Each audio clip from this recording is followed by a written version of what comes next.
বিসমিল্লাহির রহমানির রহিম। সমস্ত প্রশংসা একমাত্র আল্লাহর জন্য। শুরু করিতেছি মহান আল্লাহ পাকের নামে।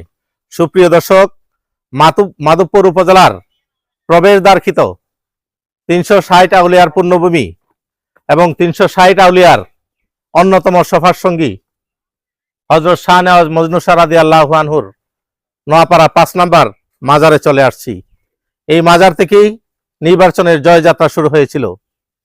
মাধবপুর উপজেলার মহিলা ভাইস চেয়ারম্যান হিসেবে এখান থেকে তিনি মাজার জিয়ারত করে এর যাত্রা শুরু করেছিলেন।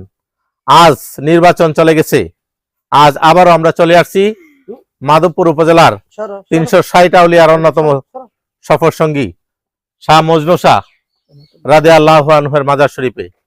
সুপ্রিয় দর্শক, আপনারা জানেন যে এই মাজার শরীফ ৩৬০ জন আউলিয়ার অন্যতম একজন সঙ্গী। এখানে উনি শায়িত রয়েছেন। এই শায়িত অবস্থায় এখানকার অসংখ্য মানুষ ওনার ভালোবাসায় ধন্য, ওনার মায়ার ভালোবাসায় ধন্য হয়ে আজকে মাধবপুর উপজেলাবাসী অত্যন্ত মুগ্ধতার মধ্যে রয়েছেন।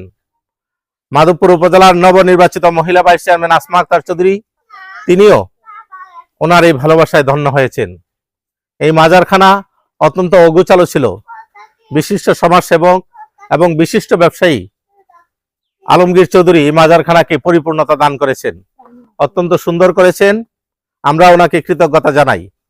এই মাজারের খেদমতে যারা আসবেন, যারা খেদমত করবেন, তাদেরকে আমরা প্রাণঢালা শুভেচ্ছা অভিনন্দন জানাই।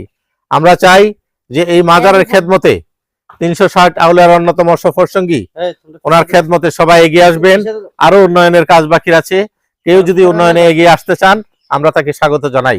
আসমা আক্তার চৌধুরী চলে আসছেন এর খুঁটিনাটি দেখার জন্য। তিনিও আগামী দিনে এই মাজারের খেদমতে নিয়োজিত থাকবেন। আসসালামু আলাইকুম। এখন বক্তব্য রাখবেন আমাদের সহকর্মী সাংবাদিক ফরাসউদ্দিন।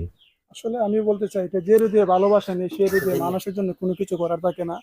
আল্লাহর ওলিরা এমনই মানুষ ছিলেন, ওনারা সারাটা জীবন মানুষের সেবায় এবং আল্লাহর ওলি এবং আল্লাহ রাসূলের সন্তুষ্টি অর্জনে সারাটা জীবন কাটিয়ে দিয়েছেন। তার ফলাফল কিন্তু আমরা পাচ্ছি আজকে। কারণ আল্লাহর ওলিরা যেখানে যায় সেখানে আলোকিত হয়ে যায়। এই যে একটা পাহাড়ের মধ্যে, গহীন পাহাড়ের মধ্যে ৫ নাম্বার একটি পাহাড়ের মধ্যে এই আল্লাহর ওলির মাজার শরীফ অবস্থিত, কিন্তু এই আল্লাহর ওলির মাজার দেখার জন্য দূর দূরান্ত থেকে মানুষ চলে আসে। কেন চলে আসে?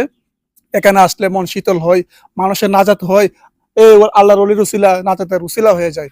আলহামদুলিল্লাহ, অত্যন্ত খুশি আমরা আজকে উপস্থিত হয়েছেন নবনির্বাচিত মাধবপুর উপজেলা মহিলা ভাইস চেয়ারম্যান আসমা আক্তার চৌধুরী এবং ওনার হাজব্যান্ড আজিজুর রহমান জয় সাংবাদিক এবং বরজু ভাই।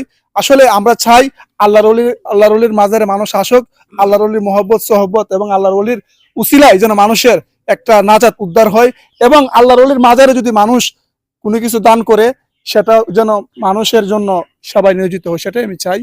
আর কিছু বলার নেই। বরজু ভাই, এই বিষয়ে যদি বলতেন, আপনি এখানে আসলেন, এই বিষয়ে যদি একটু অনুভূতি প্রকাশ করেন বরজু ভাই। যাই হোক, আসসালামু আলাইকুম। আমি নপাড়া থাকি আজকে 11 বছর হয়ে গেছে। আমাদের 5 নাম্বার মাজার শরীফে এই মাজার শরীফ আসলে আমরা আসছি অনেক লিডে। আমাদের এখানে যে খাদিম আছে হুজুর, উনি 5টা বাজে চলে যা, 5টার পরে এখান দিকে এখানে আর কেউ থাকতে পারে না। আইস গেলে 6টা বা 7টা। এরপরে এই মাজার শরীফের আশেপাশে লোকজন আসে না বা আসতে পারে না। জানি না আল্লাহর ওলির দরবারে কি আছে না আছে, দেখি নাই। তারপরে